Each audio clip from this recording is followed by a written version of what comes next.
Main agenda आम आदमी party का उत्तराखंड चुनाव में और आने वाले 5 साल के लिए आम आदमी पार्टी का मेन एजेंडा 10 पॉइंट एजेंडा है। सबसे पहला, हम भ्रष्टाचार खत्म करेंगे और केवल आम आदमी पार्टी कर सकती है, दूसरी पार्टियां नहीं कर सकती। उनको करना भी नहीं आता और उनकी नीयत भी खराब है। आम आदमी पार्टी वालों की नीयत साफ है, हमने करके दिखाया है। दिल्ली के अंदर 7 साल में हमने भ्रष्टाचार खत्म किया है। पहले लोगों को दर दर की ठोकरें खानी पड़ती थी, सरकारी दफ्तरों में जाते थे काम कराने के लिए। अब ऐसा नहीं है, अब घर बैठे सारे काम होते हैं, लोगों के काम घर में किए जाते हैं। बड़े लेवल का भ्रष्टाचार था वो खत्म किया हमने। जीरो टॉलरेंस है करप्शन के प्रति। आज सबसे बड़ा नासूर उत्तराखंड में भ्रष्टाचार है, चाहे वो बीजेपी की कांग्रेस हो, चाहे कांग्रेस को बीजेपी की हो, चाहे कांग्रेस की हो। सब नेताओं ने मिलकर उत्तराखंड को लूटा है। भ्रष्टाचार को खत्म करेंगे। बिजली दूसरा मुद्दा है। हमने दिल्ली में बिजली ठीक की, 24 घंटे बिजली की। पहले खूब पावर कट लगते थे, उत्तराखंड में भी हम बिजली ठीक करेंगे। यहाँ भी बहुत पावर कट लगते हैं, हालांकि उत्तराखंड बिजली बनाने वाला प्रदेश है। दिल्ली में बिजली बनती नहीं है, बाहर से खरीदते हैं। उसके बावजूद दिल्ली के अंदर 24 घंटे बिजली है। उत्तराखंड में भी 24 घंटे बिजली करेंगे और मुफ्त बिजली करेंगे, जैसे दिल्ली में हमने की। तीसरा है रोजगार। दिल्ली में पिछले कुछ वर्षों में हमने 10 लाख बच्चों के लिए रोजगार मुहैया कराए हैं। हमें करना भी आता है और हमारी नीयत भी है। आज सबसे बड़ा समस्या उत्तराखंड के अंदर बेरोजगारी की है। एक है सरकारी नौकरियां, जिसमें बहुत ज्यादा भ्रष्टाचार है। पैसे के बिना, रिश्वत के बिना सरकारी नौकरी मिलती नहीं है। या तो आप मंत्री या एमएलए के दोस्त या रिश्तेदार होने चाहिए, या पैसे होने चाहिए रिश्वत देने के लिए। इसे खत्म करेंगे। हर उत्तराखंड के बच्चे को हर सरकारी नौकरी के ऊपर उसको बराबर का अवसर मिलेगा। बिना रिश्वत के और बिना सिफारिश के नौकरियां मिलेगी। और प्राइवेट सेक्टर के अंदर बहुत बड़े स्तर के ऊपर नौकरियां तैयार की जा सकती है। जैसे दिल्ली के अंदर हमने 10 लाख बच्चों को नौकरियां दी हैं, उत्तराखंड में भी हम नौकरी देंगे। और जब तक नौकरी नहीं मिलती, 5,000 रुपए का बेरोजगारी भत्ता होगा।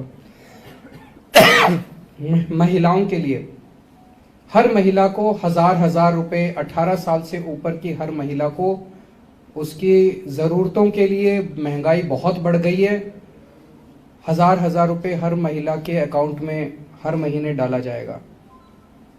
स्कूल शिक्षा, आज पूरे देश क्या पूरी दुनिया मानती है कि दिल्ली के अंदर शिक्षा क्रांति हुई है। सरकारी स्कूलों को शानदार कर दिया। अब गरीबों के और अमीरों के बच्चों को एक जैसी शिक्षा मिलती है। एक ही डेस्क पे अफसर के बच्चे, जज के बच्चे और एक रिक्शे वाले के बच्चे एक ही साथ बैठ के पढ़ते हैं। उत्तराखंड के अंदर आज सरकारी स्कूलों का बहुत बुरा हाल है, बहुत खंडर बने पड़े हैं सरकारी स्कूल। गरीबों के बच्चों को शिक्षा नहीं मिल रही है, गरीबों के बच्चे गरीब रह जाते हैं। तो उनके यहाँ पे उत्तराखंड में भी स्कूल अच्छे करेंगे। हमें करने आते हैं और हमें ही करने आते हैं और किसी पार्टी को नहीं करने आते हैं। अगर किसी को, जो भी चाहते हैं उत्तराखंड के स्कूल अच्छे हों, केवल और केवल आम आदमी पार्टी को करने आते हैं, बाकी किसी को नहीं करने आते। उनकी नीयत भी खराब है। तो जैसे दिल्ली में स्कूल अच्छे करे, वैसे यहां भी करेंगे और शिक्षा सबके लिए मुफ्त होगी। जिसके पास पैसा नहीं है और इस देश में पैदा हो गया, उसको अच्छी शिक्षा का अधिकार है और वो अधिकार आम आदमी पार्टी देगी। अस्पताल, दिल्ली के कोने कोने में, गली गली में हमने मोहल्ला क्लिनिक खोले हैं। आज उत्तराखंड में इतने सालों के बाद भी पहाड़ों के गांव में, किसी भी गांव के अंदर कोई स्वास्थ्य सेवा नहीं है। वो डंडी कंडी का सिस्टम, जिसमें 4 लोग अपने कंधे पे बिठा के और लोगों को दूर दूर तक चलना पड़ता है अस्पताल ले जाने के लिए, ये सिस्टम खत्म होगा। हर गांव के अंदर केवल और केवल मोहल्ला क्लिनिक का मॉडल है, जो कि गांव गांव के अंदर इंप्लीमेंट किया जा सकता है, जिसके जरिए फ्री इलाज सबका मुहैया कराया जाएगा। दिल्ली के अंदर शानदार सरकारी अस्पताल बनाए हैं हमने। आज लोग अपोलो और मैक्स में नहीं जाते अमीर लोग, वो हमारे सरकारी अस्पतालों में आते हैं। अगर दिल्ली के 2 करोड़ लोगों में कोई बीमार हो जाए, अगर उसे बुखार हो और क्रोसिन चाहिए, वो भी फ्री है। और अगर उसे कैंसर हो जाए या कोई ट्रांसप्लांट कराना हो वो भी फ्री है। 2 करोड़ लोगों का, हर व्यक्ति का पूरा इलाज मुफ्त हमने सुनिश्चित किया है। उत्तराखंड वासियों का भी हर व्यक्ति का इलाज, मुफ्त इलाज सुनिश्चित करेंगे। और अच्छा इलाज, मुफ्त का मतलब ये नहीं खराब होगा। सड़कें ठीक करेंगे। आज जगह जगह सड़कें टूटी पड़ी हैं और सड़कों के अंदर इतना भ्रष्टाचार है। मैं देखता हूँ सोशल मीडिया के अंदर लोग गांव गांव के अंदर, ये सड़क 10 दिन पहले बनी जी और आज टूट गई। क्यों टूट गई? उस ठेकेदार ने कौन से मंत्री को पैसे दिए, किस एमएलए को पैसे दिए, किस अफसर को पैसे दिए? सड़कें बनती है, टूट क्यों जाती है? ये बंद करेंगे, सड़कें बनवाएंगे भी और सड़कों की गारंटी सुनिश्चित करेंगे।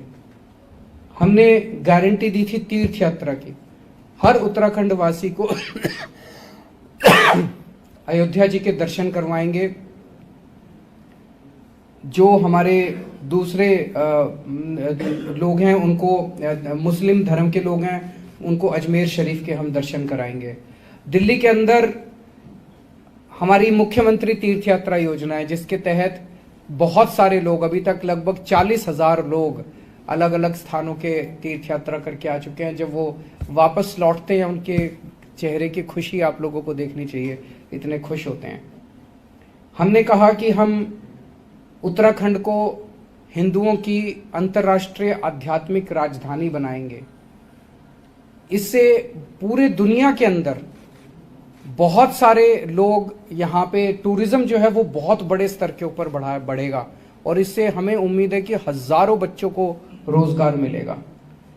हमारे जो रिटायर्ड सैनिक हैं, उन रिटायर्ड सैनिकों को 34 साल की उम्र में फौज से रिटायर हो जाते हैं और उसके बाद फिर वो कभी कोई सिक्योरिटी एजेंसी में नौकरी ढूंढ रहा है, कोई कहीं नौकरी ढूंढ रहा है।